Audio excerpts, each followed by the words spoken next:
If you're just stumbling onto this channel and you expect me to sit here and tell you that there's superhero fatigue and superhero movies suck and they don't have enough to say about society and they're not small enough or they're not indie enough, then you've got the wrong fucking channel saying it. So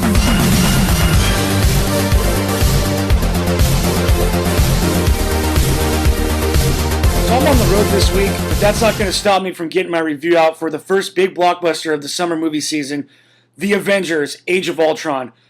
For those of you that have watched my previous videos, this is my #1 most anticipated film of the year. And in this movie, you get the sense that they've been a team for a while. They've been trying to clean up the mess of the things that happened in the first Avengers.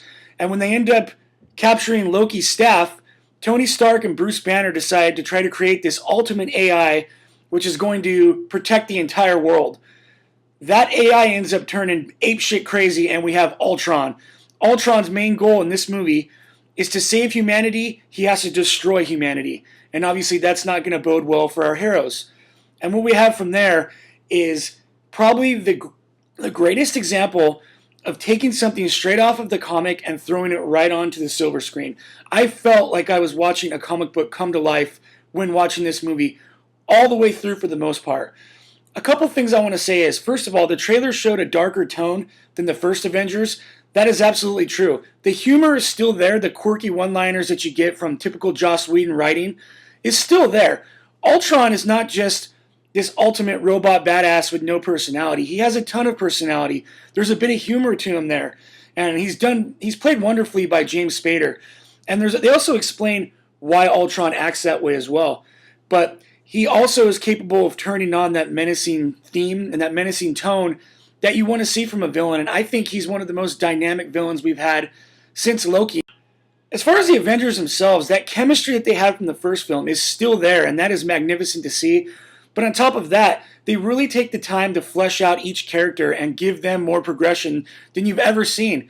Even with the solo films that help progress all these characters along, you're still getting a great deal of time to show where they're going to be going into Phase 3. And on top of that, they do a good job of fleshing out Black Widow a little more, and really Hawkeye.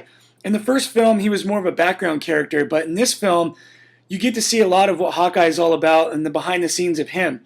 Another thing I want to say, even though he had a small role, Andy Serkis was awesome in this, and I hope to see him in future installments of maybe Black Panther or something in that effect, but I thought he was awesome when he was on screen. The Vision. The Vision had a much bigger role in this movie than I expected him to have, and I thought he was awesome as well. Now everybody wants to know, obviously, the main thing about this movie. How is the action? The action is fucking phenomenal. They took everything a step further than they did in the first Avengers. The Hulkbuster fight scene is one of the baddest things I've ever seen in my life. So fucking awesome to see.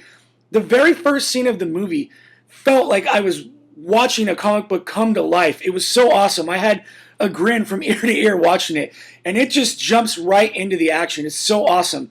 It's not all action all the way through, though. There are parts where they slow it down to give you progression for these characters, and I actually appreciated that as well. The few criticisms I have with the film, the Maximoff twins, the Russian accents were kind of shitty. I thought they could have done without that. I did like Scarlet Witch a lot more than I liked Quicksilver.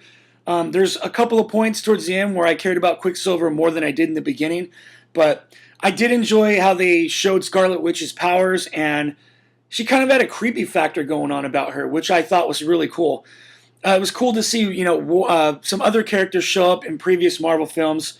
I don't want to spoil that, but one thing I will say is War Machine shows up in this, and you finally get to see War Machine being War Machine, which I thought was awesome.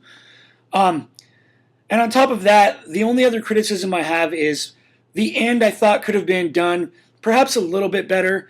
It seems kind of like that misstep from the first film. They really didn't know how to end it, kind of Phantom Menace style. They didn't do that in this, but I just felt like there was something else that could have been better to wrap up the final fight scene. But other than that, this is a damn fine sequel. It's probably my second favorite Marvel film behind the Avengers, and I'd say it's right there with Winter Soldier and Guardians of the Galaxy. So I'm going to give the film a 9.5. Just for those small criticisms, I can't give it a 10 like I did the first Avengers, but I mean, it is right there neck and neck with the Winter Soldier, and it's right there with Guardians too. It's hard for me to choose a favorite. I think I like the original Avengers just a tad bit more, but not by much. This is a damn fine sequel. And another thing, too, there is a mid-credit scene, but there is no post-credit scene, so don't stay for the end. But they do lay so many bricks for what's going to happen in Phase 3. They set up all this shit that you're going to see in the next Marvel installments, and I think that is just fucking fantastic. So what you guys think of the film? Please comment below, like the video, and hit the subscribe button at the end of the channel, and thanks for watching.